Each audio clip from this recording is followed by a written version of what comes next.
Hello, everybody, and welcome to Adventures in History. It's that time again. It's a Thursday. It's 7 p.m. where I am, or 1900 if we're going to be fancy.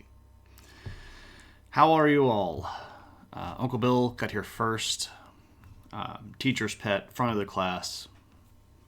Respect. What's up, Matt? How's it going? Welcome in. Hope you're both doing well. Hope everybody's doing well, right? Yeah. It's been a day. Lumpy is here. Welcome, welcome. Moose is here. That's actually an animated moose emote. It was inevitable, right? We would eventually get the crossing of the streams between name and emote. I'm tired. I am very, very, very tired. It is probably not practicing good self-care for me to stream tonight, but I want to, and I've got it ready, so we're going to anyway. Because I'm stubborn like that. Mandatory F. I do quite like apples. Apples are one of my favorite fruits. One of the few fruits that I don't mind eating just completely straight. A lot of fruits, I don't want to eat them just straight. I know that seems very odd, but I like cherries, but I don't want to eat cherries straight off of a tree. And I don't mind pears, but I want you to cut them up for me and put them in some water so that they get a little bit soft. I don't like the pear taste with the crunch texture. It just doesn't line up for me. I can eat grapes, just straight. Oranges are interesting.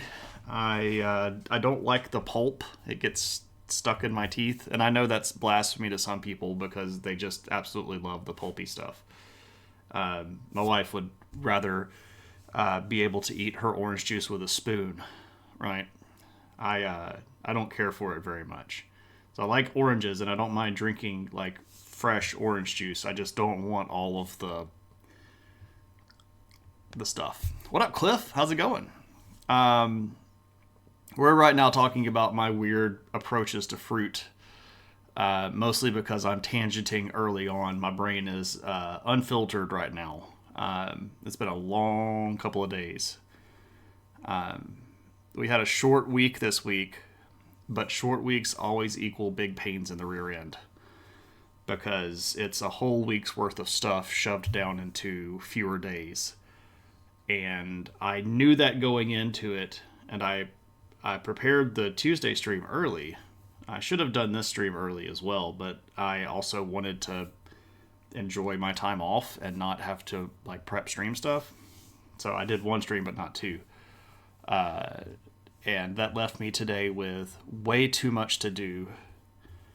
I still have probably 100 papers to grade that should theoretically be finished by tomorrow that are not going to be finished by tomorrow. And I had to build frame from scratch today. And this is stuff that I'm familiar with, but not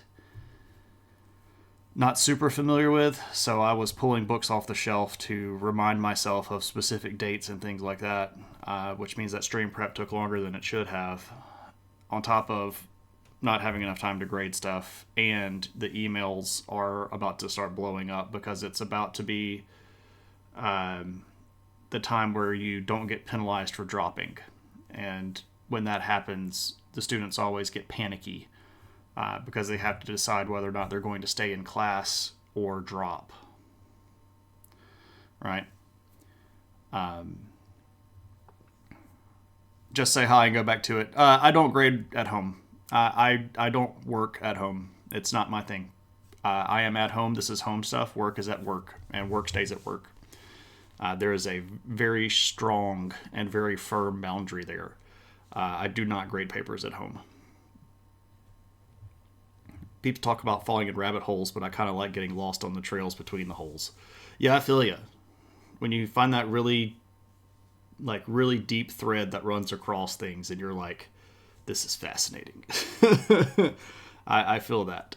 I do. I know exactly what you're talking about, and that gets me going too.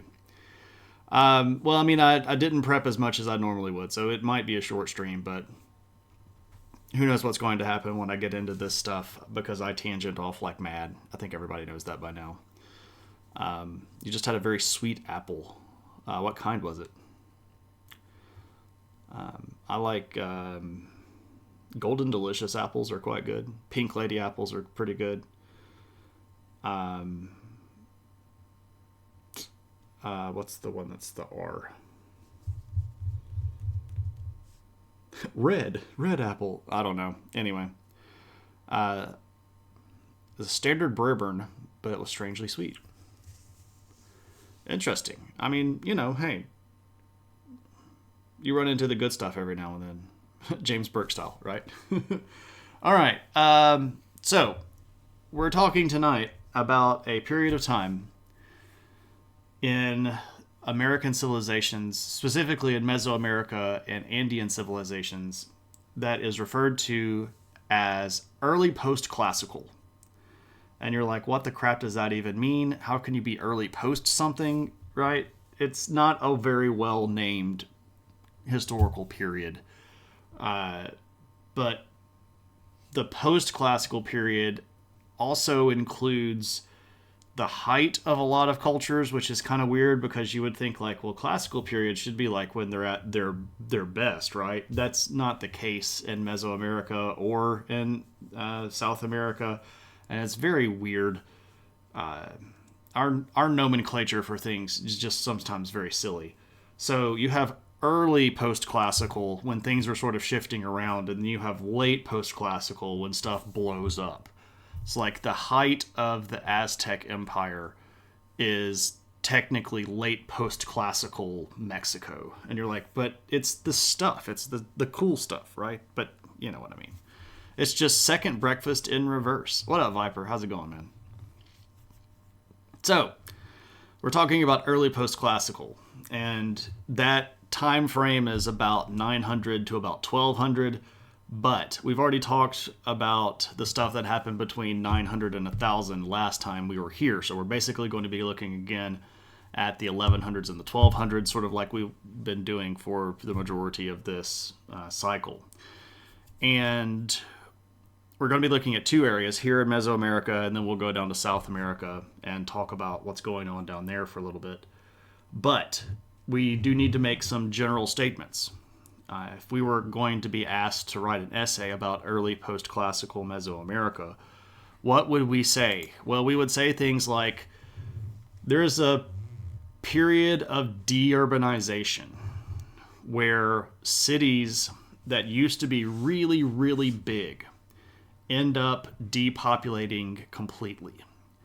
And this is something that's kind of fascinating, because we have this tendency to think of history in a constantly upward trajectory, right? Like once we lived in cities, we never went backwards. Stuff kind of went backwards a little bit here, right? The same sort of thing happened between the middle woodlands and the late woodlands period in North America, like United States regions of North America east of the Mississippi. But you see like big empires collapse. Like the last time we talked about Mesoamerica, we talked about the collapse of the Toltec Empire and their city that was their capital called Tula that had probably 35 to 40,000 people living in it. By the time we get to the 1100s, there's not really anybody living at Tula. It's just sort of an empty city. And this is really weird historically, but it's almost amazing for archaeology, because when people walk away and leave a city, and it's not habitated when the Europeans show up, the Europeans don't destroy it and build stuff on top of it. A lot of the sites from early post-classical and late post-classical Mesoamerica are now completely destroyed because there are modern cities on top of them. For example, Mexico City on top of the Aztec capital of Tenochtitlan, right? So we get to see a lot of the stuff from the early post-classical period or the late classical period because people abandoned it and then the jungle just ate it, right? So we see deurbanization in some areas, but not everywhere. Farming goes away in some areas, but not everywhere. The population in the region actually seems to grow, which again is kind of weird.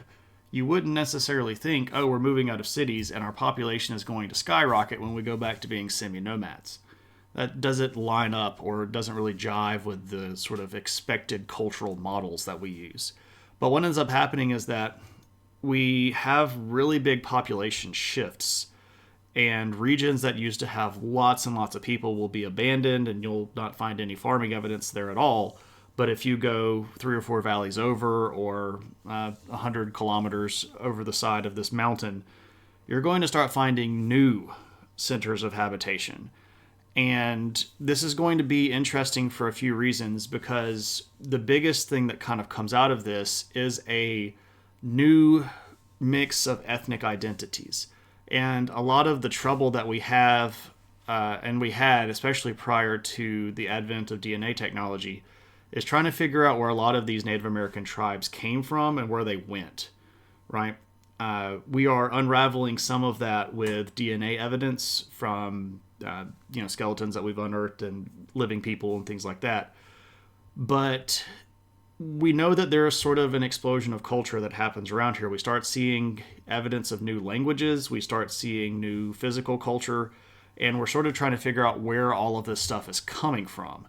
And it looks like when the big empires like the Toltec and the Maya collapsed, people sort of scattered back out and took with them basic elements of knowledge about cities, things like farming, things like trade, but they moved out and they started intermixing with other people. And this is how we're going to get new groups of people. And one of the big groups of people that sort of makes its prominence during this period of time are people that speak a language called Nahuatl. That's the wrong thing. Notes. Now, sometimes you'll see this just written as Nawa, like this, especially in reference to the modern language. But if we're talking about this historically, we're going to refer to it as Nahuatl. And this is a big linguistic group that had been around in parts prior to this period of time, but they're going to really surge. Then people that speak languages that are Nahuatl and in sort of heritage are going to be a lot of the big movers and shakers during this period of time. And what's interesting, if we look at just a little bit later, we're going to get to people like the Aztec who also speak Nahuatl in large part, right? Digging ditches and isthmuses. Well, we're not really going to talk very much about Panama at the moment. Most of the stuff is happening in the southern part of Mexico and the central part of Mexico, especially the Mexican Plateau, which is kind of, this region right around in here. Now, there's other stuff going on down in this area, but a lot of the big cities down here were completely abandoned. Like the big Mayan cities like Copan, which is in Honduras, the sites in Belize, those are all going to go pretty much away. The only Maya cities that are really kind of left are Chichen Itza, which is right about here on the Yucatan, and Cholula, which is sort of the title tonight. But Cholula actually gets taken over by a different group of people. Or 2 different groups of people. We'll talk about that in just a little bit. Panama at this time has people. They're still living in villages. They're not really organized into kingdoms. That's the same for a lot of the stuff that's happening down here in the northern part of South America as well. Countries like Colombia and Venezuela have people groups. The people groups that are here in Colombia are actually on the upswing. They're becoming a little bit more organized, a little bit more centralized government, stuff like that. So, but their populations are still fairly small compared to the centers of habitation up here in places like Mexico or further south down in like the Andes River, not the Andes River, Andes Mountains. Sorry.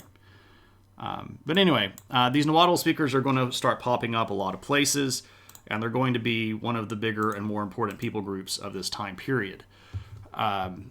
So they're one of the semi-nomadic groups that's going to move around a lot, which is also going to spread their language and their culture.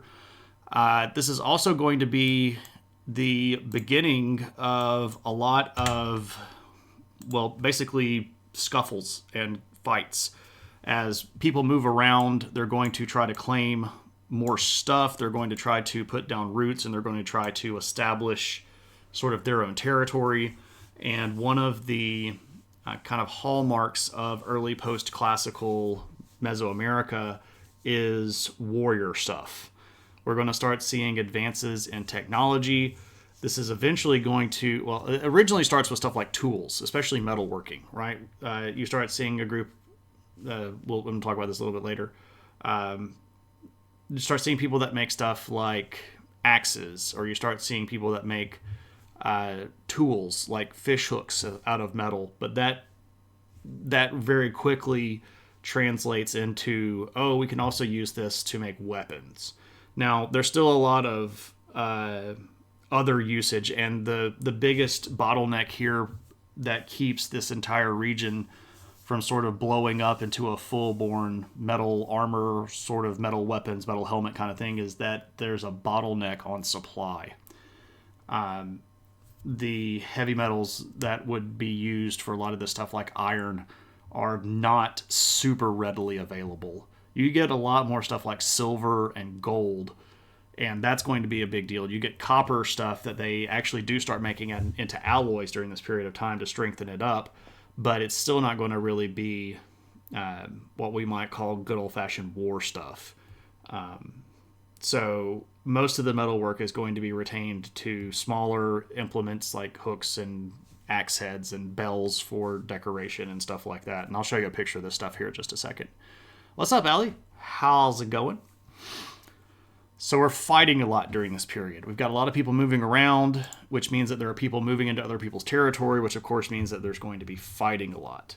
But this is not a time of cultural collapse. Despite the fact that we have deurbanization in some areas, this doesn't mean that the entire area just sort of goes back to nothing, right? We're not rebooting the entire structure. We're just sort of changing the way that we do it. And so you do see new technology like the metal stuff that I just talked about, but you also start seeing a lot more examples of writing. And some of the cities that we're going to talk about tonight have just tons and tons of inscriptions using different languages than previously before. Some of the stuff is, going to call back to the Maya, who had their own language and writing system, but some of this is going to be new.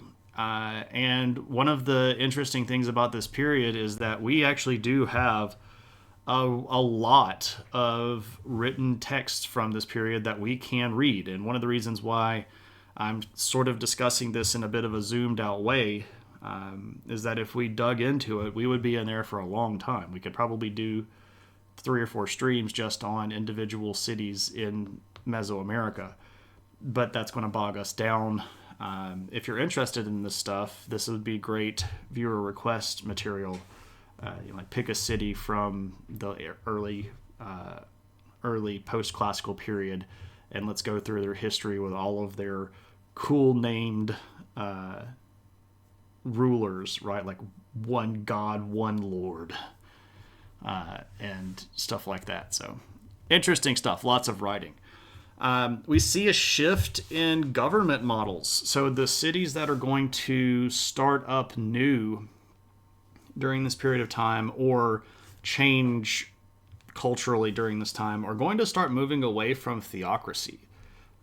Theocracy was a big, very popular form of rule back in the Mayan period, where everybody's pretty much tied to the priesthood. So you have a monarch, sure, but the priests are right up there with them. And the monarch is seen as a living descendant of the gods and the conduit via the blood that he spills to the gods. So it's interesting here that we start seeing cities like the one that we're about to talk about, Mayapan, where it doesn't really look like religion was the central focus of the city at all. It looks like domestic life and trade were the centers of Mayapan, but we'll get there in just a second. We start seeing fewer sole monarchs. There are a few of these cities during this period of time where you get a dual leadership, sort of like Roman consuls, where you'll have two kings and they can kind of veto or check each other. And this is really interesting too, because the stability that is necessary to fiddle around with government is not very common in the ancient world, right? You really have to have a fairly happy populace and a fairly stable society to go, I think we need to completely change our ruling method, right? Just imagine today if the government of the United States decided to fundamentally change the way that the government operated. It would be chaos. It would be absolute mass chaos, right? But we see this shifting in Mesoamerica. There's also agricultural shifts, and this is especially true in Mexico, especially here up in the central, what we might call Mexican Plateau or Mexico Valley region up here and down here. We get a lot of different changes when it comes to how we're growing food. And one of the big changes is this thing called the Chinampa system. I guess I could put system up here. And you may have heard of this before. Let me catch up with chat. You love gold, exactly. What is language like at this point? So there are, in Mexico around this time period, probably 9 to 10 different big languages and probably 15 to 20 dialects or versions of those. So you have like Mixtec languages, you have Nahuatl, you have Maya influenced languages. You still have some people that are kind of holding on to the Zapotec stuff, but that's a little bit old. So there's a lot of different linguistic groups. They're all etymologically cousins, so they're all sort of from the the same big trunk of the etymological tree. But they're distinct enough that in some places you wouldn't be able to recognize what other people are saying very easily. And it would be more difficult than, say, us speaking to someone in English and that person speaking back to us in Spanish, right? English and Spanish come from similar roots, and we're around each other enough to know what some of those words mean. But some of these languages would be so different that you don't even have loan words, or you don't have a lot of cognates. So they're fairly diverse, but they all function the same. They have a lot of the same grammatical rules, and they have a lot of the same rules about things like verb tenses and shifts in singular to plural and things like that. They follow the same, like subject verb or predicate, subject predicate or object thing. A lot of the same grammar formats are there, but not necessarily a lot of the same words, if that makes any sense. I have to say, as a foreigner, reading Mesoamerica directly beneath your camera is rather amusing. Well, if there were spaces there, I don't know. And just to be fair, and this is maybe a humble brag, or maybe it's just a direct brag, I don't think I'm very America. If we're talking about stereotypical America, I don't think anybody's thinking this. I mean, maybe middle-aged white dude that looks like he grills a lot. I'll give you that, right? But not necessarily this guy, right? I live in the South and I'm white, right? You want to summon the future hat because you just haven't seen it. Well, you could just say, hey, put the future hat on. But if you want to, you can actually redeem that for yourself, or you can refund that for yourself, or you could have just said, hey, put on the future hat. So this is the future hat. It's the newest of the hats in the group, right? What's up, Maddie? I might as well be a model spokesman for Kingsford Charcoal. Wow. Wow. I'm not even wearing an apron that has a horrible pun on it, Maddie.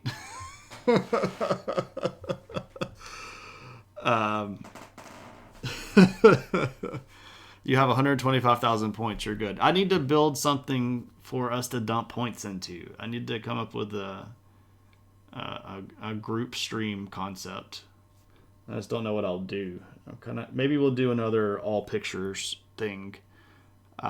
People tend to like it. We haven't done an all picture stream in a long time. Would that be something people are interested in? A picture, basically just like a all adventure hat stream where I just show you pictures of stuff.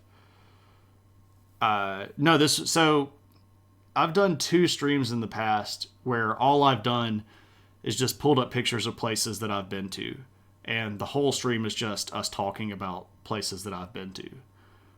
It's not really, a theme or anything like that, but it's just like, here's a whole bunch of places that I've been, and look at the cool pictures, because I've got literally thousands of pictures. We need to have a meetup where everyone wears the future hat. So I can share the link, or actually the link is in the Discord, because Tuna suggested this particular hat off of Amazon. So if everybody if you want to get your own future hat, or maybe I should find a supplier and brand the future hat and put like a little adventure chain on the little area right here, wearing the future hat. I don't know. I don't really feel like doing merchandise, just to be honest with you, because it's too much of a hassle. Make an affiliate link. Oh, is that where like you buy something off of Amazon and I get money from it? Yeah, I guess I could do that. I guess it'd probably make me like $5. I guess it's $5 that I don't have though. So anyway, I'll make a all photos group redeem, and we'll set the goal at like 200,000 points or something like that, and we'll let people burn off points. I have added quite a few things to the rotor of things to redeem. So there should be way more things to spend points on now than there used to be. So just as a reminder, I've added stuff like I've added Tradle, which is a web game that Paradox Moose turned me on to. I've added Worldle, which is a game that I was playing online prior to that anyway. I've added the Future Hat. So there are more things to spend points on now. But anyway, I don't think I can actually change that KP. I don't think that there is a way for me to adjust the maximum amount that people could spend. What up, Noger, with that 10-point spend? Yeah. Neat thing about Amazon affiliate links, anything bought via that device within 24 hours of clicking the link is credited. Oh, so it's not just specific items. It's literally just anything that you've bought after you click it. Now that's actually interesting. Oh, we're on an ad break. As a reminder, unfortunately, I can't keep I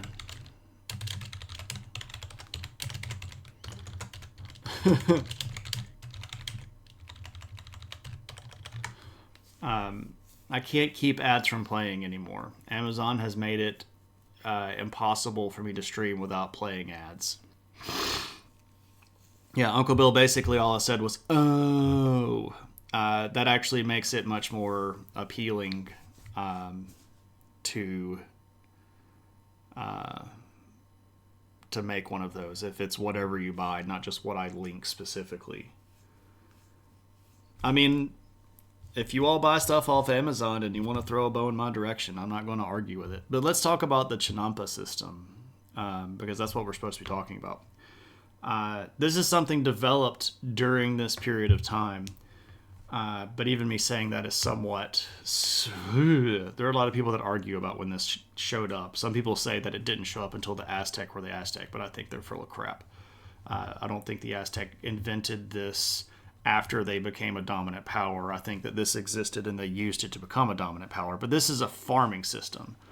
And specifically, it's a farming system where people will build a plank or board or stick based raft and float it out on top of a lake and then put soil on top of it to make floating hydroponic gardens.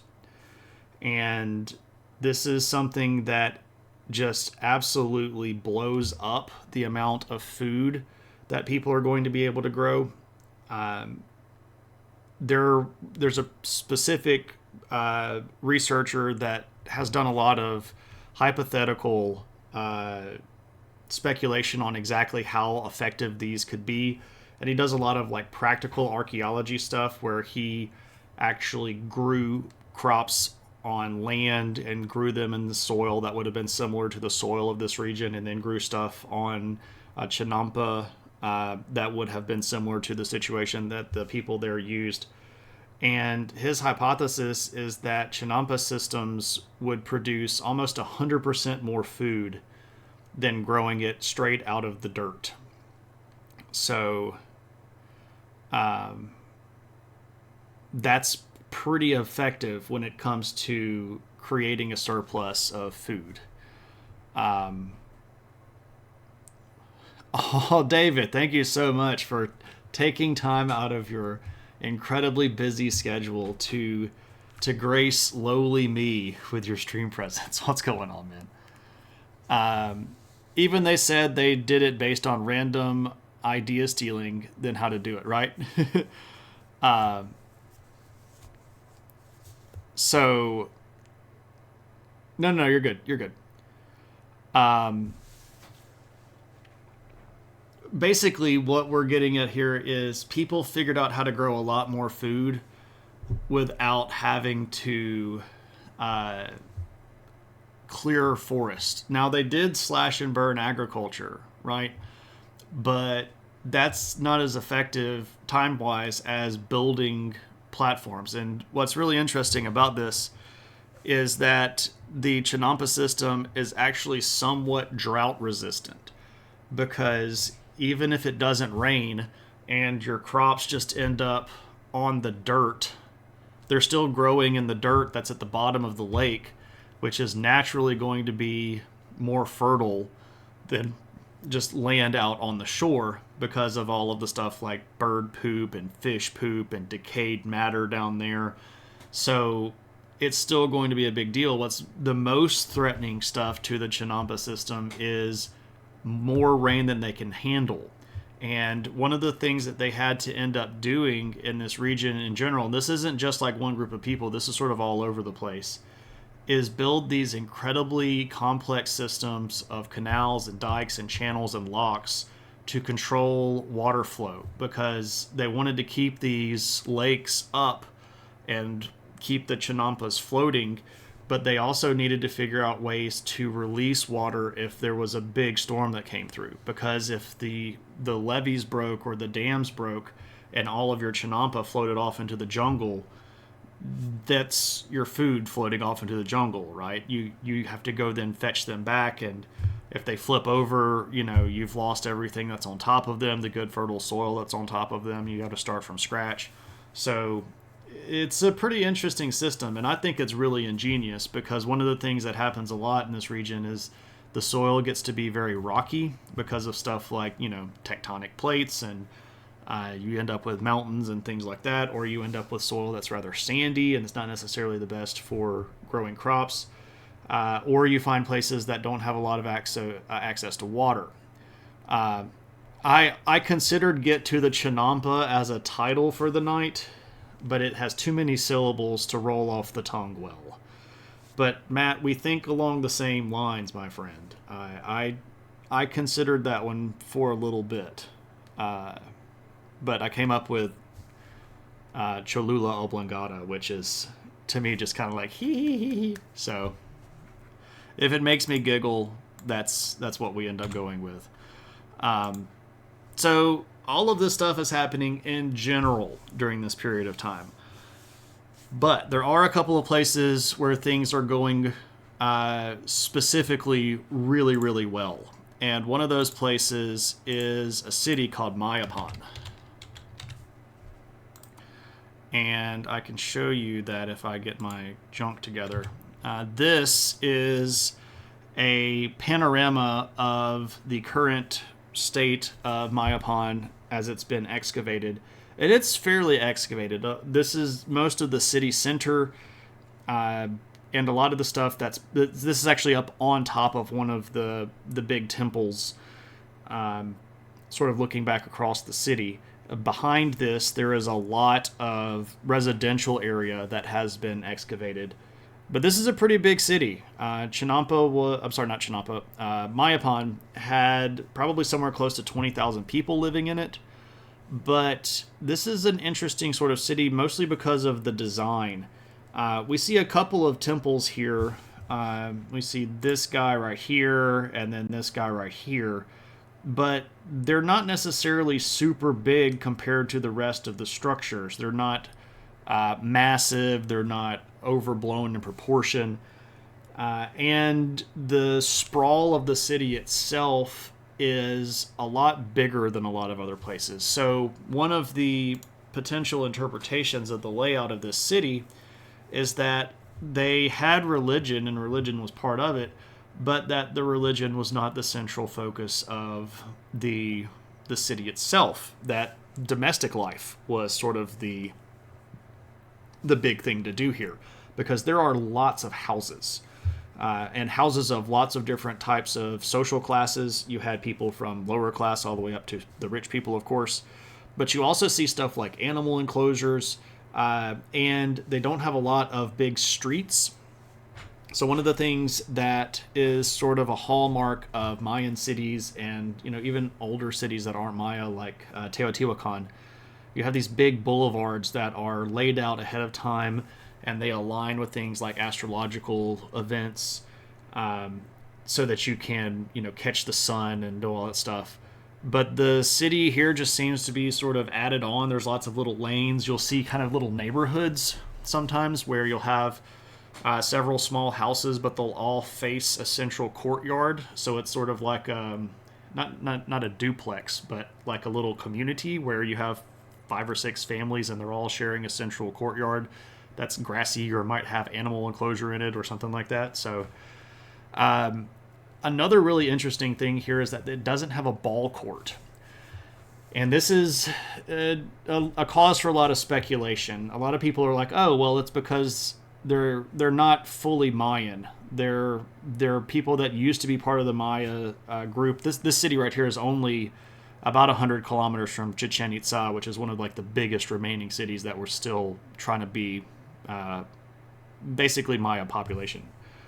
Say, oh well, they're not really completely Mayan. They're part of this other cultures that have moved into the area, so they're kind of mixing, and the ball court wasn't important to them. But an interesting corollary to the earlier concept that Mayapan wasn't necessarily a super big religious center is that the ball courts were very frequently tied to religious practice.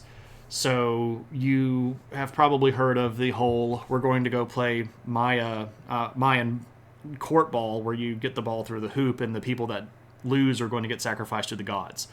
Well, if Mayapan doesn't have a ball court, maybe we're not doing as much human sacrifice, because maybe religion is just sort of something that we do, but it's not necessarily something that runs the mechanisms of the city. It's an interesting concept. I don't know if we'll ever be able to completely prove it. We've got some records from this time period that discuss the political goings-on, and we don't have a whole ton of references to things like high priests or things like that. It kind of adds to the mix.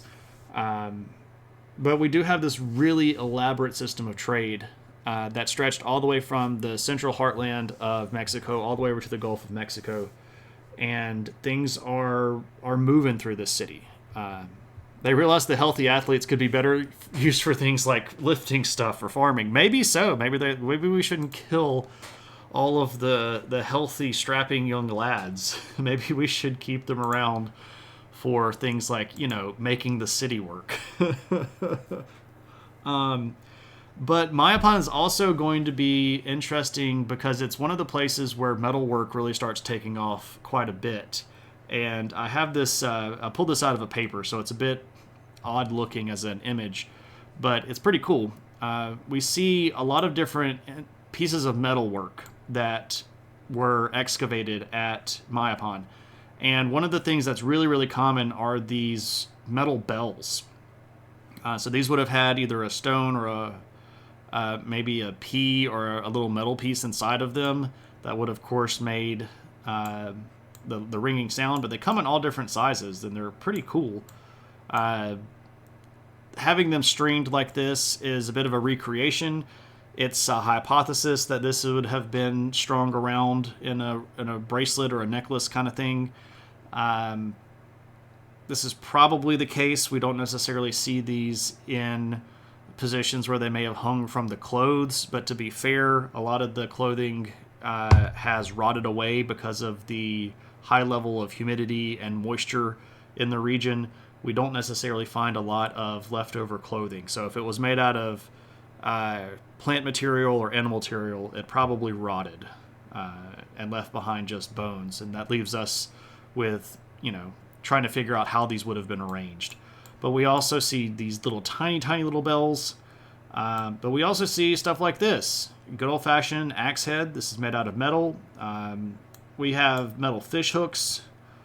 Pretty neat. We have rings and brooches, and we have just all kinds of cool stuff made out of metal. And this, again, is kind of a hallmark of this early post-classical period where people are moving towards metallurgy as a way to solve a lot of their day-to-day operational problems, like, we need to catch fish or we need to chop stuff down. Where obsidian would have been a much more likely tool to be used for bladed weapons or bladed tools especially. Now, this doesn't mean that obsidian is going away as a trade item. There's still places that are making quite a bit of profit from obsidian during this period of time. It's still absolutely something that is used, but an obsidian axe is going to last, maybe 5 or 6 swings before you have to reflake it, whereas an iron axe is going to last for a long time, right? This, of course, goes directly against the sky roll principle, where you have to level up your blacksmithing quite a bit to make stuff out of obsidian. But that's, is obsidian really common to find? In that area, yes. It's very, well, the history of that area was very volcanically active. There are still some active volcanoes in the region, but it's not nearly as bad as it used to be. The plates that moved Mexico into its current location were ones that pulled up a lot of magma. And of course what that does is, it burns everything and it leaves a whole bunch of obsidian behind. But they were, all of them, deceived, for another bell was made. One bell to ring them. What's up, Bilbo? How's it going? So maybe they reserved obsidian for arrowheads, less work to worry about losing. Yeah, maybe, and they did a lot of that stuff too, sure. But they did some hunting around this area, but it does look like they had a fair amount of animal husbandry, both with things like turkeys, but also perhaps even with deer, like white-tailed deer. There are a lot of deer remains in and around Mayapan, including some in some of these animal enclosures. So there's a particular paper that I read that suggested like 23% of all animal bones that are found in this region were white-tailed deer, which would imply that that was a pretty big part of their meat-based diet. Now, they're also not far from the coast, so they did fishing. And you see stuff like turtles and rabbits and snakes and things like that being used as food sources as well. But it looks like they may have actually domesticated deer, or at least they had built big enough pens where they sort of knew they could go get deer. And maybe hunting wasn't necessarily as big of a part of their their overall diet because they had a fairly stable supply of meat through that. Bambivores, right? Oh, Bambi. I used to love that movie when I was a kid. So, Mayapan, it's a pretty cool place. It's got some small temples, but again, they're not super big. They're not really even comparatively well built compared to the other buildings at the location. But it's a pretty cool place. And again, they're trading as far away as places like Guatemala and Belize, all the way up into central Mexico, all the way over to the Gulf Coast. They've got a lot of stuff going on at Mayapan. Pretty cool place. Let's talk about another city here in Mesoamerica before we go down south.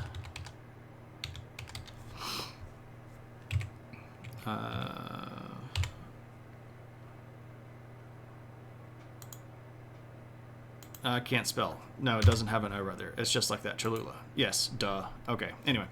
Cholula. What is up with that? Well, this is a really interesting place here because this is going to be one of the biggest cities in the region. And it's going to be emblematic of a lot of the sort of changes in population that we've been talking about here. So Cholula originally was a Mayan city, and it looks like this. It's fair to note that a lot of Cholula has not been excavated. The stuff that you can see right here is not even probably a third of the city. And part of that is because of stuff like just funding, right? And part of that is also because if you start digging too much, you're going to have to dig this up. And this might look like a hill, but this thing right here that's buried is actually the largest stone pyramid that's ever been built on Earth. And you're like, oh, it can't be bigger than the Great Pyramid. Yeah, it's 4 times bigger than the Great Pyramid in Giza by volume. The base is absolutely enormous. You could fit multiple Great Pyramids inside of this pyramid's base. It looks like a hill, but it's literally a temple. It's a big friggin' pyramid. The locals had a name for it, and I can't say, well, I mean, I could try to pronounce it, but it would be a ridiculous farce of how to actually pronounce it. But the local name for it was Man-Made Mountain. Yeah, that word that Indiana Jones just shared there. So, Tlachtchihualpetl. Hualtepetl. Tlachtchihualtepetl. Yeah.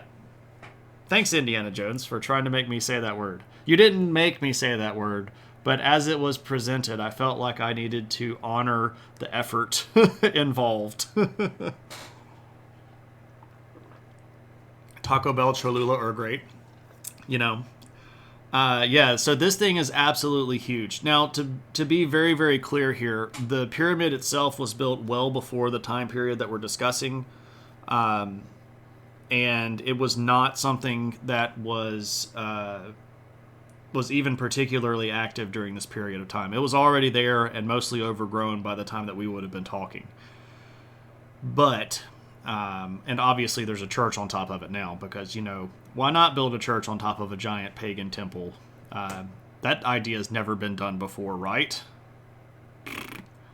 Anyway, is it 4 times as wide, or also it's not 4 times as tall? But Ted, that's a great question. So the specific measurements are that it's much broader, and the amount of stone.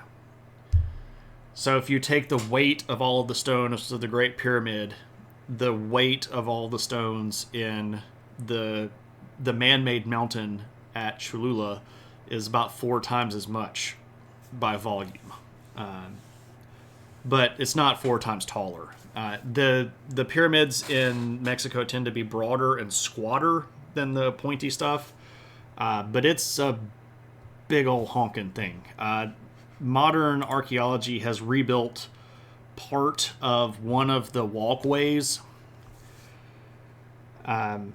So this is on the back side of the hill, and this is part of one of the walkways that would have been access to the top of the temple, but it had layers, right? So this is like the first layer, and there would have been a landing that went all the way around right here. And then you would have gone up more steps to get to this part, and then you would have gone up more steps over here to get to the top part, where the modern church is.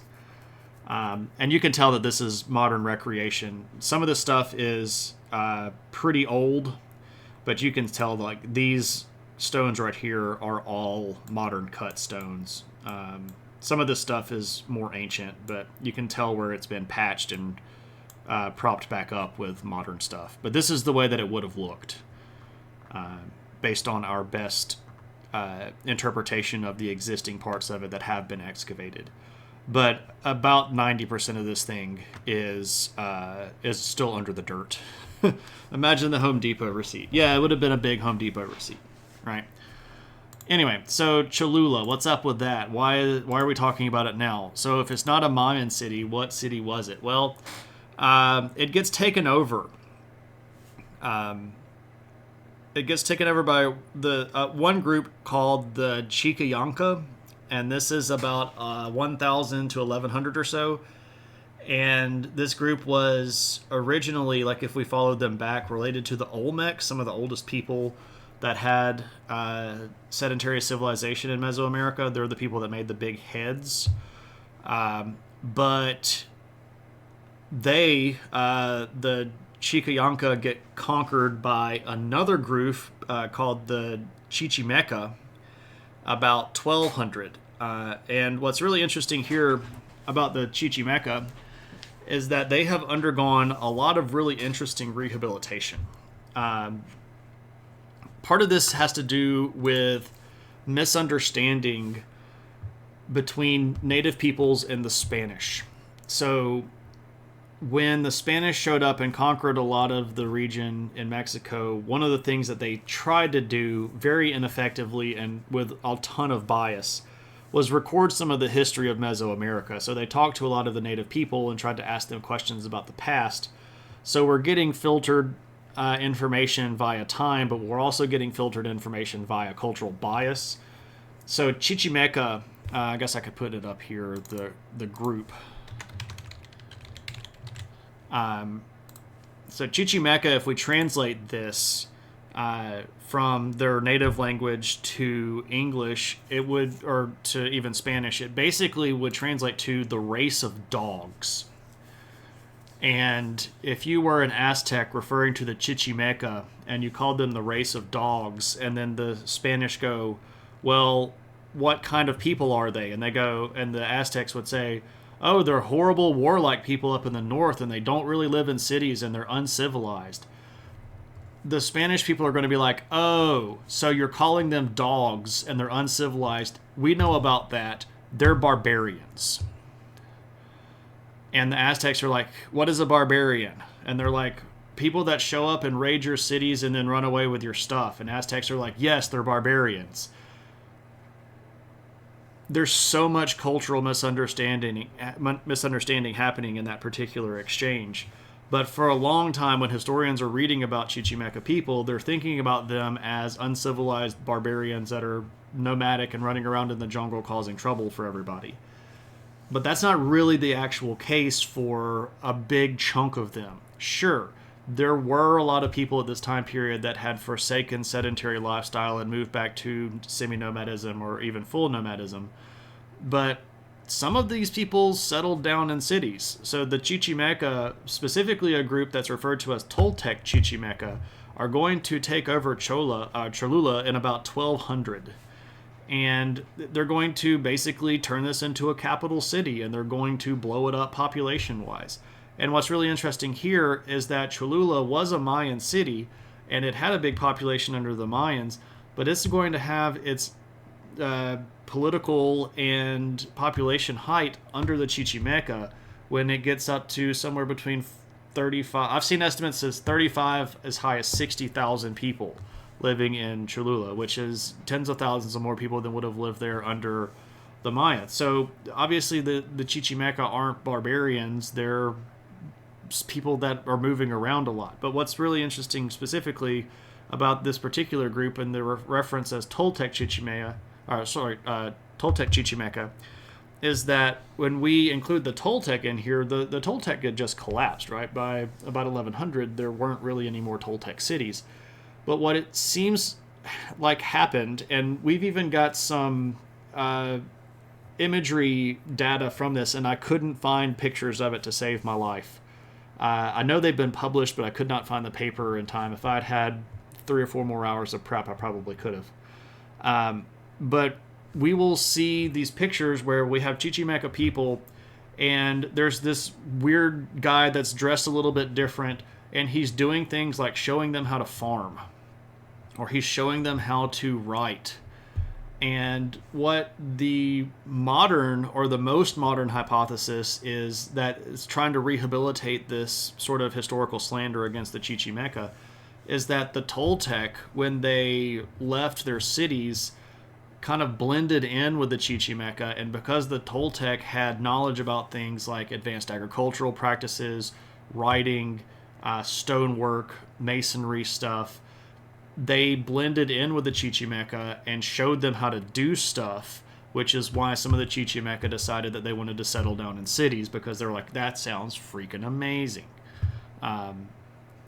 And I know that I just sort of introduced an argument to you all that's been going on in history for like 100 years, and then explained it and solved it in like 5 minutes, and you're like, okay, whatever. The rehabilitation of the Chichimeca in history is actually really interesting.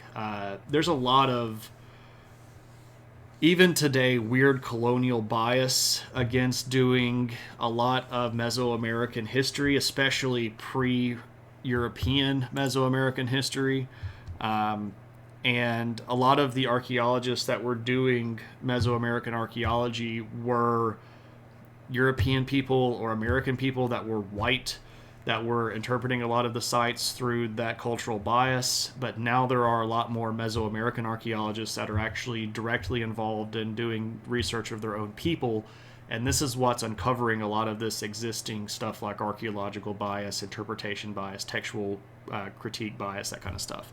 So this makes me happy. And you probably never heard of the Chichimeca before, but I'm very happy to tell you that they're not necessarily completely considered barbarians anymore. And I know that seems weird, that that's sort of a soapbox that I just stood on for a little while, but, you know, that's me because I'm the weird history guy. Here's some Cholula pottery. This particular style becomes fairly indicative of the time. This is really highly stylized with lots of different colors. You get a lot of different designs. Sometimes this will have writing on them. Sometimes they'll just show these cool little scenes. They'll have geometric designs. Did their language sound like bar, bar, bar? No, Gert, no, it didn't. B and the hard B sound is not really super common in a lot of the Mesoamerican indigenous languages. You see stuff every now and then, but P is a much more common plosive than B, which I find really interesting. I think it's cool that some languages don't use some sounds as much, right? But you get a lot more T's and L's, especially in conjunction. You get a lot more Z's, a lot more X sounds like X and things like that in language, but not a lot of bar, bar, bar.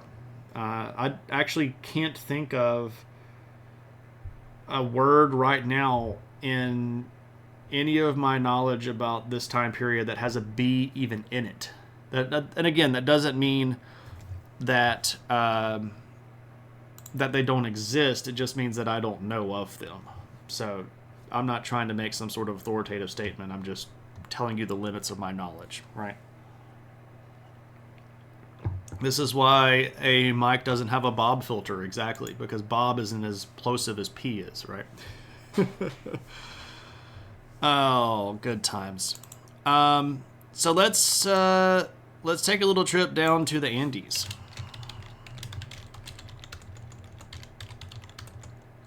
If I could spell, good gracious.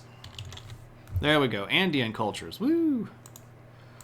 Strangely, the phonetic repertoire of certain Mesoamerican languages is somewhat similar to the modern German. Interesting. I'd have to look at that. I mean, it sounds plausible just off the top, but I'd have to dig into that. I'd like to see a comparison of most used sounds, and if you get so far into etymology and phonetics and linguistics, you can find these really great charts that basically take an entire lexicon of a language and map them out over which sounds are most common. I'd like to see a Nahuatl chart compared to a modern German chart. That'd be really friggin' cool. Like if you read village names in the Yucatan, they sound like German words. Interesting. And this, Cliff, this isn't to call you out at all. This is just to see if we can figure it out. Let's zoom in on the Yucatan. Tikul. Tizamin. Well, that's... Some of this is obviously Spanish. Let's try to find some that are... here we go. Hopliken. Schmabien. Okay. This one looks kind of German. This is Chunhuhub. That sounds kind of German, right? That sounds kind of German. I'd give you that one. Kupulij. No, that'd be Kupajil. Interesting. There's Kalakmul. That can get a little bit German sounding. Of course, Kalakmul is really, really old and was a really big, honking, fabulous city, and I'd love to go there. Nope.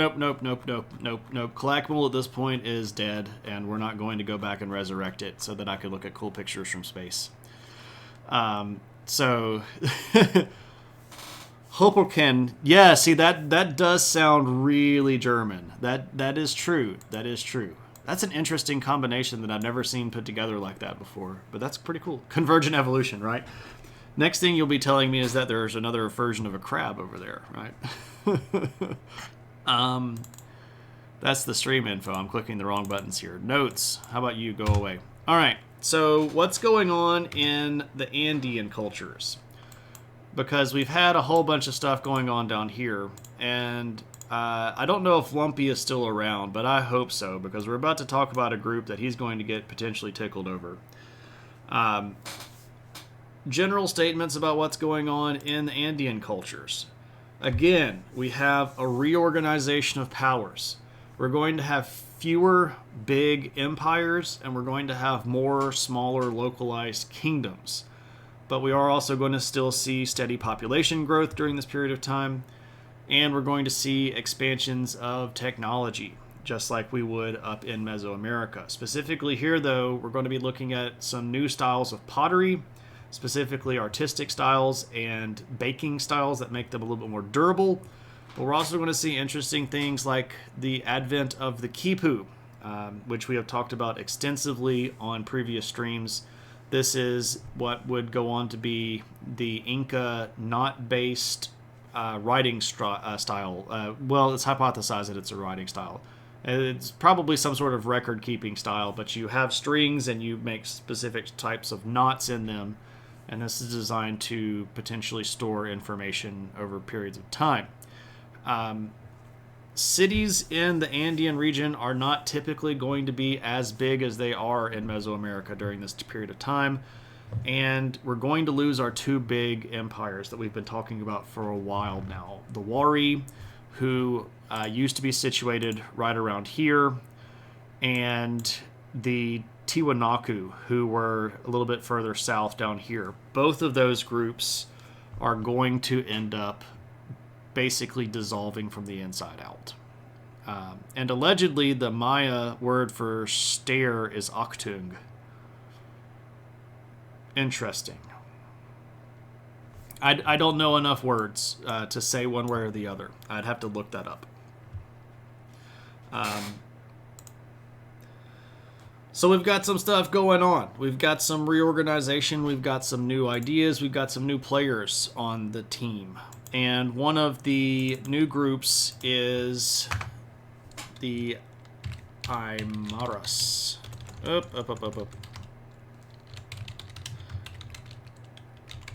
The Aymaras Kingdoms. Let me put that on 2 lines. You're here for the women, or am I in the right place? I'm not a woman. There might be some women in the chat. I could take a look real quick.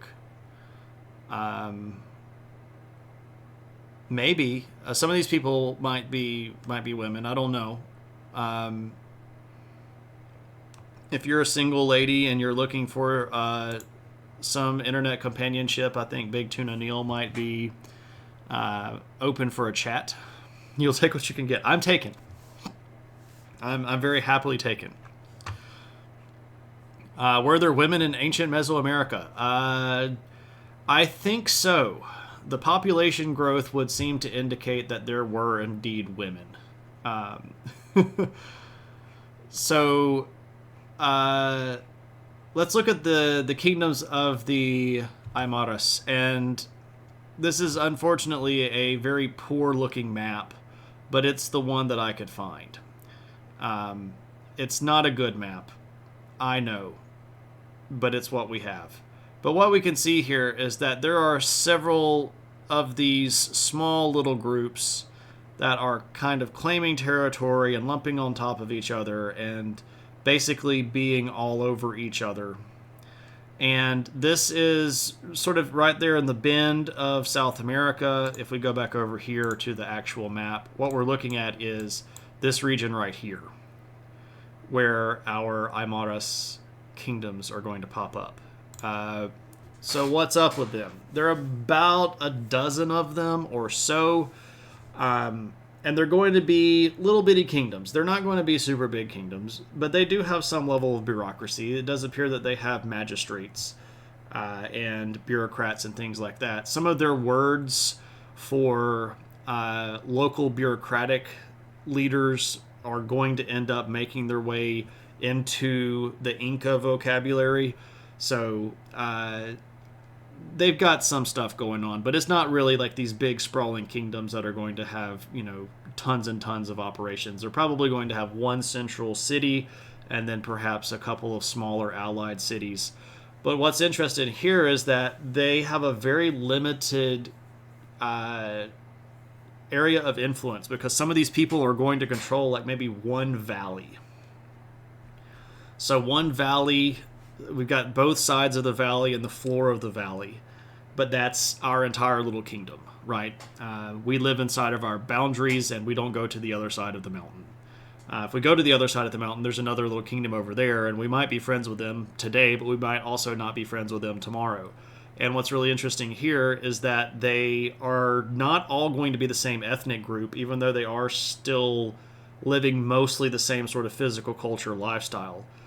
There are a couple of different linguistic groups here, and this is mostly going to be split along geography. So up in the more northerly parts of the kingdoms, they're going to be more closely tied to the old culture of Tiwanaku, especially here around Lake Titicaca and the actual ruins of the city of Tiwanaku. And then when we get down here to the south, there are going to be people that are more culturally and linguistically linked to people that would be in modern-day countries of Chile and Argentina. But that's also sort of tangentially related to Tiwanaku, because at the height of the Tiwanaku culture, they had started founding colony cities down that way. So these are groups that have similar cultural history through Tiwanaku, even though they have different regional flavors, and one of those flavors is language. So some of these people end up fighting with each other over territory quite a bit, and the territory shifts a lot. And what ultimately that means is none of these are going to particularly be like the superpower of the of the kingdoms. They're going to sort of just be little chunks, and that's okay, right? They're pretty cool, and they hang around until the Inca gobbled them up in the 1400s. So they've got a neat little group going around.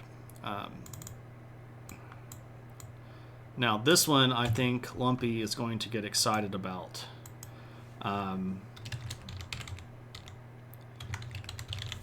This is the Timur Empire. You might also see them referred to as the Chimu, even though the Chimu people group are older than the Timur Empire. So there's a little bit of terminology here that's a bit of an issue. There's probably some bots present that yeah, sure. Like, kinda, I guess. Sounds like me and my neighbors in my apartment. Maybe so. Maybe you have your little territory and you don't go over to their side of the territory and you just do your thing and you let them be their thing. Now, the Timur are interesting because they're located a little bit further north up here, and historically and culturally and ethnically, these are the successors of the Moche.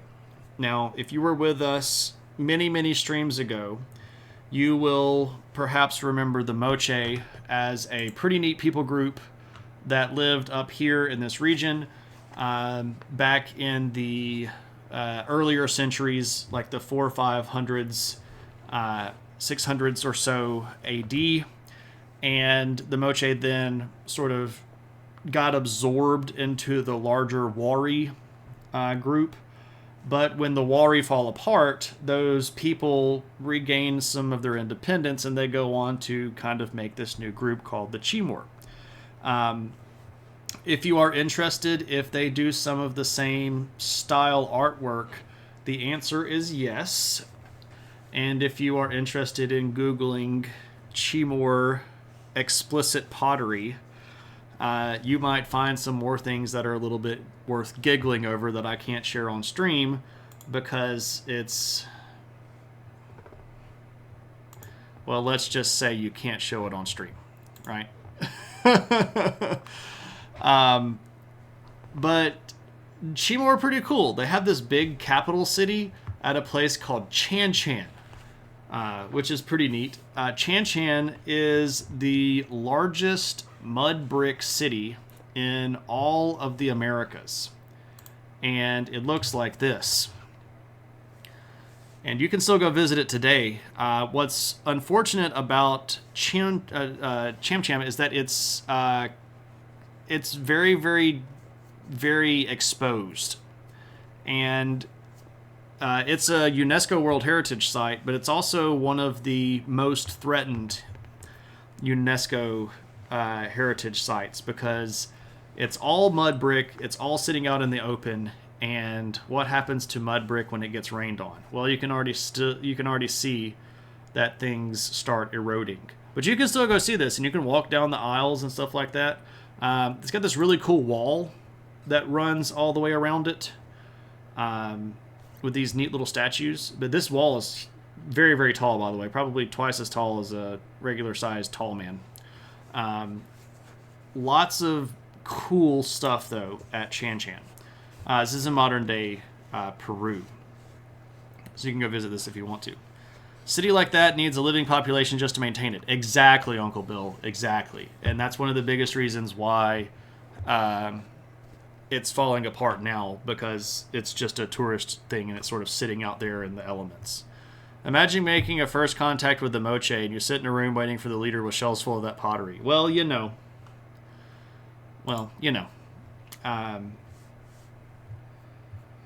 You probably didn't have a very high opinion of them anyway, and this probably just was leading into your bias, if we're just being honest, right? So, Chan Chan is a big city. It's a really big city. Population somewhere around 40K, which is a pretty honking big city. But Chimu is really interesting because they're going to be really heavily focused on trade, and because of their location, which I can show you here, they're going to be able to connect people in lots of different regions. They're also going to be able to connect people that are here in the mountains to people that are here on the coastline. And Mountain to coastal trade is a big bonus for the people in this region. It's not a big territory, right? But it is the biggest one of the time period. If we let me skip way ahead. If we just skip all the way up, and this is a crappy little map, but it's what I could find that shows all of this stuff. The only group that has a bigger population or a bigger region is the Aymara over here.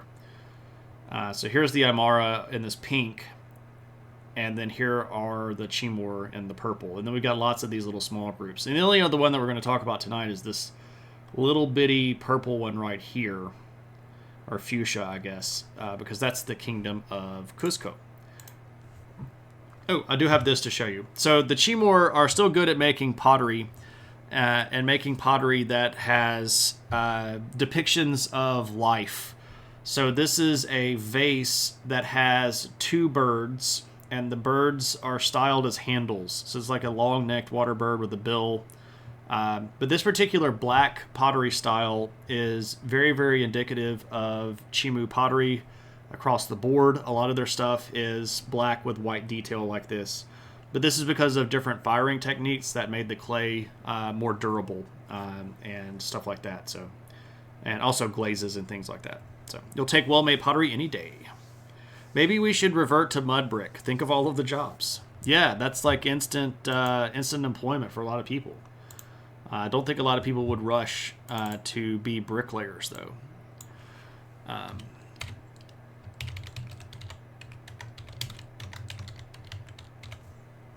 All right, what about the Kingdom of Cusco? This is the last one for the night. Cusco, interesting location. It's got its own myth. A lot of the interesting stories happen about Cusco Kingdom because this is what will go on to be the heartland of the Inca Empire. This is where the first of the Inca decide to start conquering other people. And the Kingdom of Cusco was supposedly founded by this guy named Manco Capac. If he was a real person, he probably lived in the late 1100s or the early 1200s. We're not really sure if the guy actually lived. It's possible, but we're not like sold on the idea. There are some buildings at a place called Cholula that are attributed to being his palace, but they don't really line up chronologically, so maybe it was the site of his palace and then somebody later built it bigger and better. I don't know. It's hard to say whether or not Manco Capac was a real person. But according to the myths of the Inca, he was the founder of the first Kingdom of Cusco, who then went on to conquer all of these other places and form the Inca Empire. But these are people that speak Quechua, which is a language that's still pretty common with indigenous people in Peru. They are ruled by hereditary monarchs. They have dynasties. This is something that, again, sort of folds into the larger Inca Empire later on. They're mostly going to be agricultural. They grow a lot of potatoes.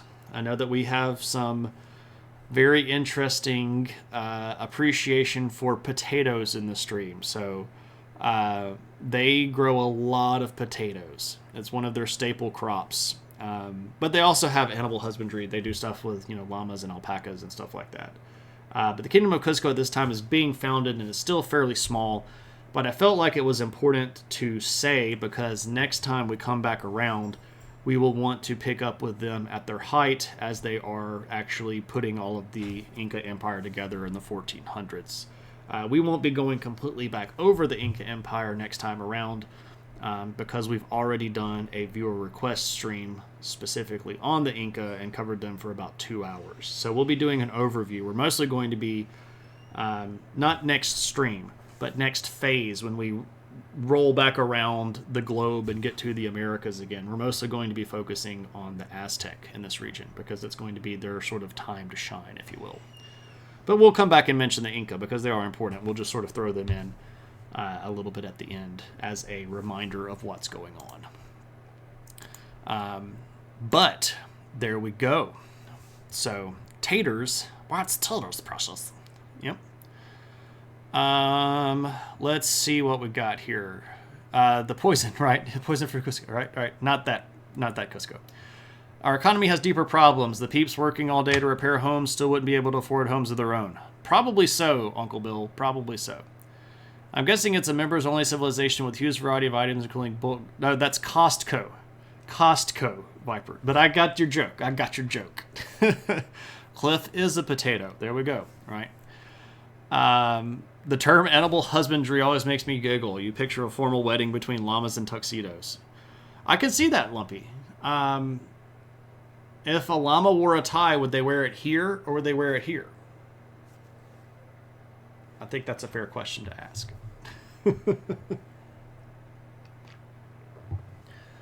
Do they have couches for the potatoes? They do. They do have couches as a more like benches, though, right? Lamaha? What in the devil is Lamaha? Mr. Llama. Okay, there's a streamer called Mr. Llama, I guess. It depends on the llama. What's up, Sly Guy? Good to see you, man. But I guess that is all that I had prepped for today. And I thought that this would only take me about an hour to get through. But then I get wound up and I go off on stuff and I chase rabbits and expound on things that aren't on my list. And I was supposed to just follow my outline.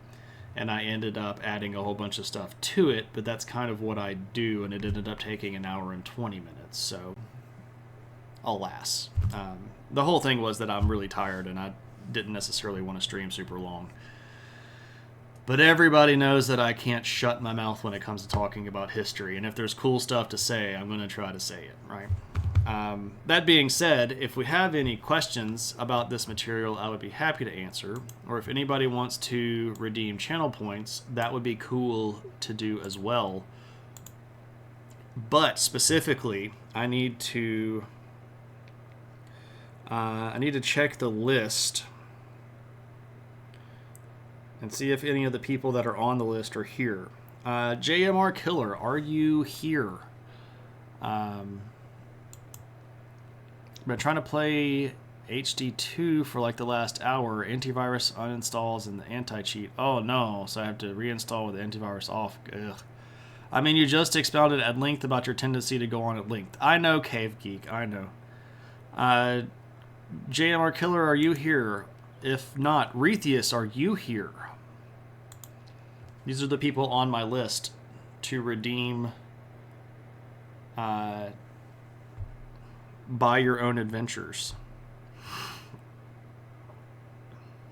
But I don't see either of them in chat. So the question here is, does anybody have the appropriate number of channel points and an idea of a channel, of a viewer request stream that you would want? So basically, does anybody want to buy a choose your own adventure? You have 106K. That's more than enough. You need 20,000 for your first purchase and 30,000 for your second. Have we done Aborigines? We have talked briefly about them when we were talking about the colonization of Australia, but we have not talked about them in depth. That would be an interesting and challenging stream, but I would not be opposed to it. But Lumpy has streamed. Lumpy, have you ever chosen an adventure before? Have you bought a stream before? I can't remember if you have or if you haven't. You did on the Teutonic Knights. That is correct.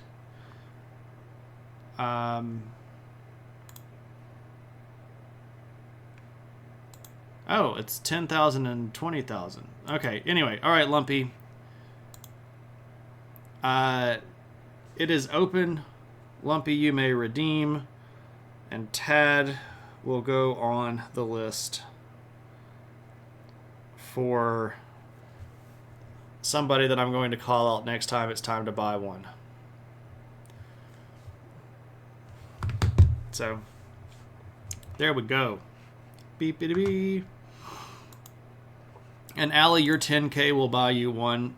Allie, would you like to be added to the list? So do you have the 10K points? Yes. Do you have a stream that you would want to do? If so, I can put you on the list. And I call the list out first.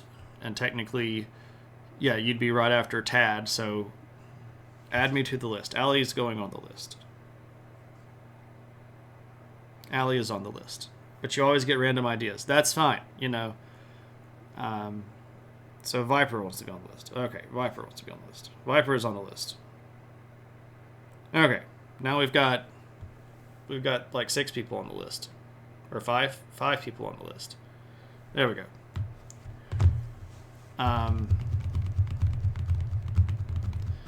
Oh, so Tad was going to do Arctic exploration. Tad, do you still want to be on the list? Do you have another idea? If not, I can take you off the list. Like, you don't have to be on the list.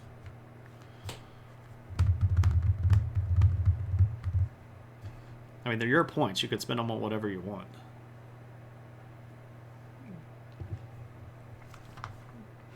Let me see if I can do this midstream.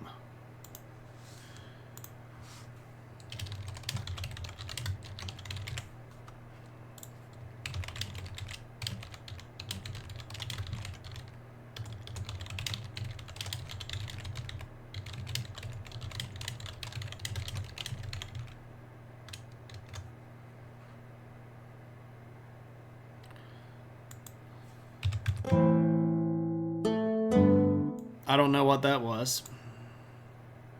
Yes, I do. I do know what that was.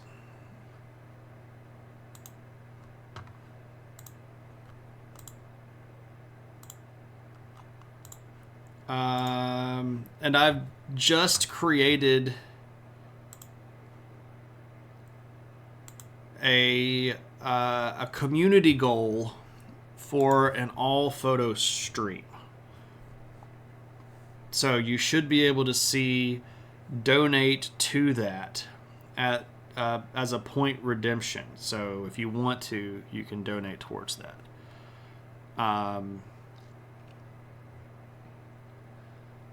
Not at the moment, please remove. Okay, all is well. And Viper wants me to note Aborigines. Got it. It will be saved on my computer or on my phone. So as long as I don't lose my phone. Like ideas about food industry and how we don't know how we can gather food. I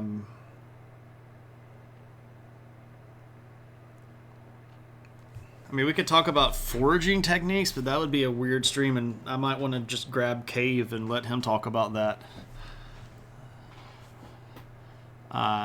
Private property. We could do history of racism would be interesting, but that's a large topic.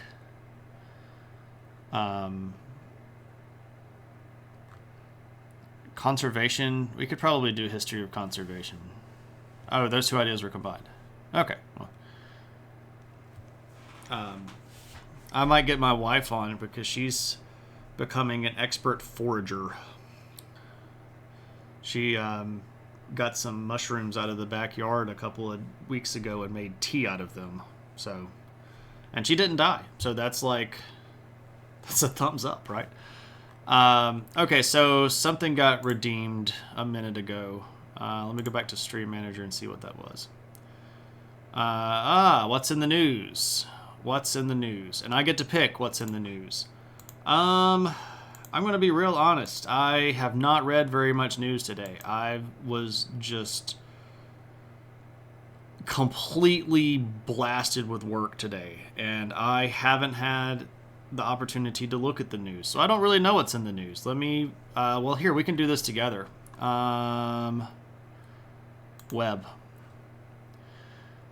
So this is my sort of curated Google News stream that pulls up stuff that I sort of keyword for. We've got Israel basically blowing up everything in Rafah. Oh, this is cool. Greece legalized same-sex marriage. That's a big deal, mostly because of this right here, this headline. Greece becomes the first Orthodox country to legalize same-sex marriage. There was an enormous outcry in Greece against legalizing same-sex marriage. It was a really, really, really vocal protest. And the government doing so is going to be a very big precedent for other countries in the region, because the Greek Orthodox Church, who was obviously against the legalization, is one of the stronger regional Orthodox churches. So the Greek Orthodox Church, of course, is very, very old, and because of that has a lot of prestige. And if the government of Greece was able to go against the Greek Orthodox Church, I suspect that this will embolden other governments to follow suit if the population deems it interested enough to pursue.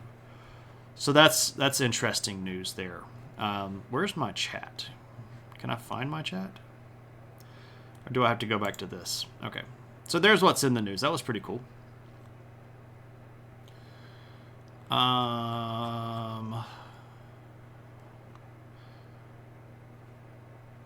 Seems ironic considering the LGBTQ history in Greece.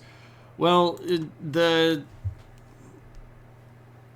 modern Greek culture has a very interesting relationship with its own history, in that they have, just like many other people on Earth, a very romanticized and cultivated view of their own history.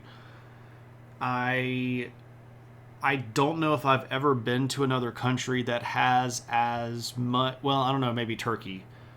But I don't know, man. Greek is. Whew. But let me finish my thought. I don't know if I've ever been to a country that is as openly interested in organizing, cultivating, and narrating very specific views of their own country.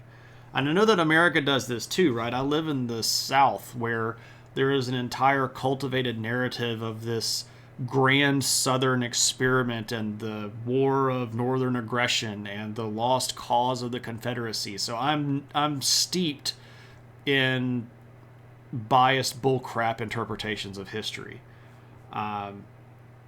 because it happens down here a lot. But the Greek government and the Greek people have very specific views, and they will omit parts of history that don't line up with that, and they will overemphasize areas of history that aren't as legitimate to line up with that. The best thing that I can point at is Alexander the Great was Greek. When the ancient Greeks did not consider him Greek, they were very clear that he was Macedonian. But we can get into all that stuff, and we've been through all of that before, right? So, you were thinking the saying, Greek government resisting the push to go Greek. Yeah, there we go, right? So even the slang term plays into that. So we've already raised 16K of our 200K, so this is not going to take very long to get to. Maybe I should have put it at 400K. But it's fine. I don't mind if we get to it faster. I just wanted something that people could spend money on. I don't like the idea of channel points just building up with nothing to do. This is why I constantly try to add new stuff for people to spend channel points on, because I really do want them to be interactive things. I don't want you to sort of like, turn into a dragon and like hoard them or something like that. How does the government of Greece feel about Campus Greek Week? Probably not very positive. I would suspect that they don't have very high opinions of a lot of that stuff, right? I would think they're probably rather vocally against that. But that would just me. On my channel, you can spend points to get a dragon. Yeah, I mean, that's pretty cool, right? You can literally spawn a dragon within Lumpy's world. And I think that's pretty freaking cool. All right. Standard question book. Where is the standard question book? That's a fun question. Oh, it's under all of the hats.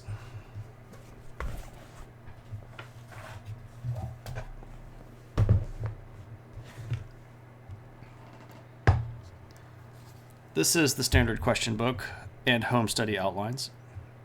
It is an antique book. It is about 110 years old at this point. And it's just a book full of questions because this was designed to help you study for your home college course. But I don't have the college materials that go with it, so it's just a bunch of questions, and I don't know the answers to all of them. I know the answers to some of them. Oh, we've got a page that didn't get all the way cut. Oh, check that out. Check it out.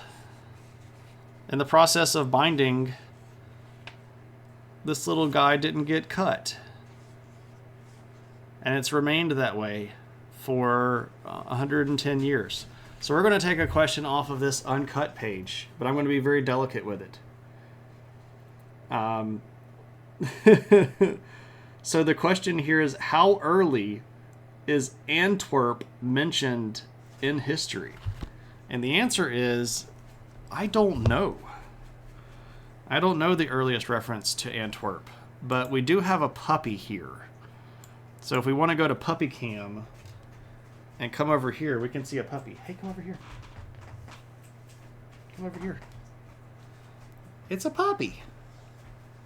Look. Oh, yes. A puppy. Hello, Katie Poo. Oh, the goodest of the bestest of girls. Oh, my goodness. Oh, yes. Love the ear scritches. Love the booty scritches. I bet they're going to turn around and get some booty scritches. Oh, yes. Got to get some butt scritches. Hello. Hello.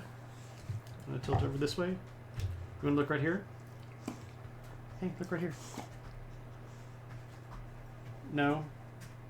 What's your deal? Oh, well. You can go. You can go see Brittany. Oh, no. Oh, no. She's trapped. She doesn't like going through narrow cracks. And the door is very narrowly cracked right now. And she can come in, but she doesn't like going out. It's okay. You can go. Go on, Kaylee. Go on. Go on. It's okay. Go on. You can do it. You can do it. Go on. It's okay. It's okay. You can go. It's okay. You can go through the door. Go on. Go see Brittany. I know. Do it. It's okay. Go on. Go. Go on. Go. You can go. You can go. It's okay. It's okay. Go on. It's okay. Go on. You can go. Go up front. Go see Brittany. Go see Brittany. Oh, it's okay. It's okay. Go on. Go on. It's okay. Go on. That's a good girl. Such a brave puppy.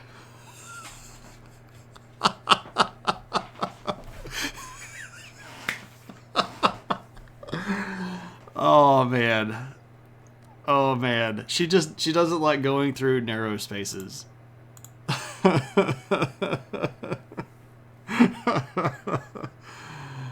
Oh, my goodness gracious. Oh, man. I'm glad you all got to witness that, because the puppy is such a weirdo. All right, so we're going to Google this.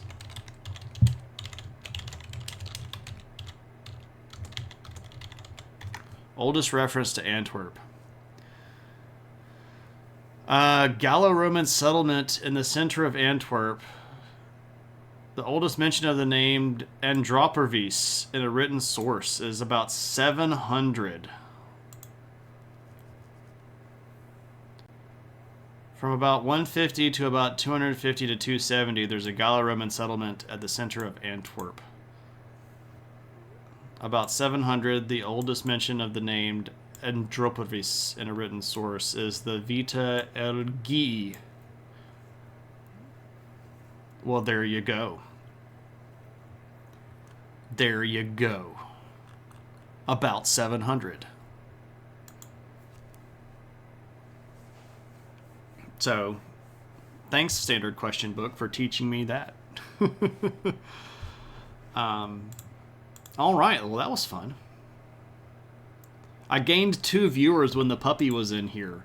I see what everybody's here for. I mean, I know that the puppy material is just way better than anything that we have, right? This isn't bringing all the boys to the yard, right?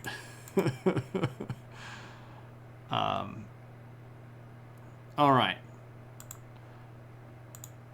Let's see who might be around. Let's see who we might go raid. Goodness gracious. Lots of people streaming right now. Hey, there's me.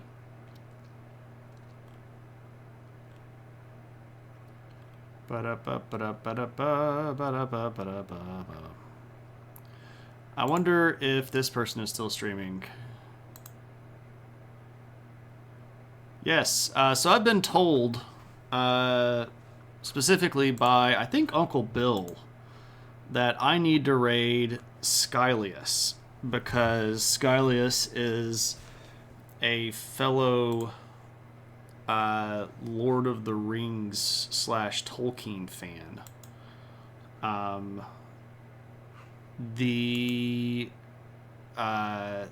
This immediate situation that I see is that Skylius has followers only chat turned on, but that's what happens when you get to be a partner and you have a whole bunch of people chatting.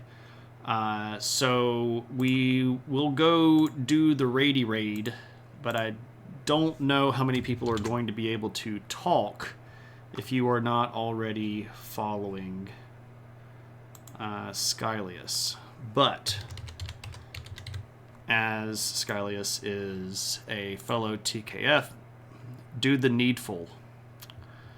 I don't know what that means, Junk, but also hey, Junk. Sky's a Silmarillion nerd. Yes, followers mode is probably temporary. That's fair. I can understand it. There's no aspersion being cast there. I just mentioned that because some people want to go in and do the raid call and share emotes, and you're not going to be able to do that without giving the follow.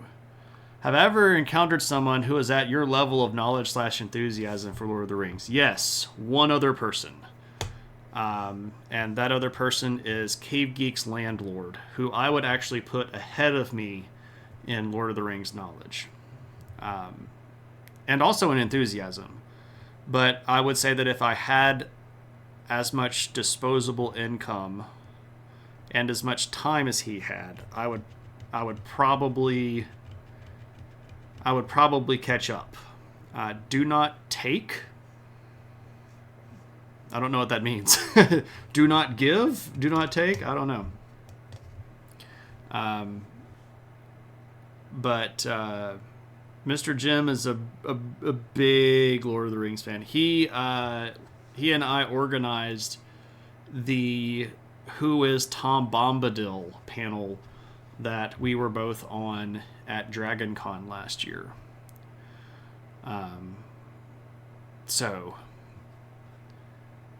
That's how much nerd we share. Do not take Shane as a caster of cheap aspersions. If I cast an aspersion, it will not be a cheap one. It will be one full of flowery language with as much aspersion possible, right? It will be an eloquent aspersion, but I will cast it with force. I will concentrate for a round prior to counting it, therefore adding 3d6, right? It's a big nerd thing for you there. Anyway, we're going to go raid Skylius. Sounds like here's saying yeah. So there's the picture there where I met Viper's friend. But we're gonna go raid. I'll probably drop a follow as soon as I get there so that I can talk. And thanks everybody for coming to hang out. I I'll probably try to be back around on the weekend. I might have some time on Saturday to do some streaming. Maybe on Sunday as well. I don't know. But as always, let me make sure that I say thank you to some amazing people who are not recognized by fancy little things on Twitch, by viewer badges or things like that. So these are patrons on Patreon. Thanks to everyone there. And these are people who have sent cool things for me to read. And you can see the commands there if you are so interested. But as always, please do not feel the need. I appreciate everybody just to come hang out in the first place.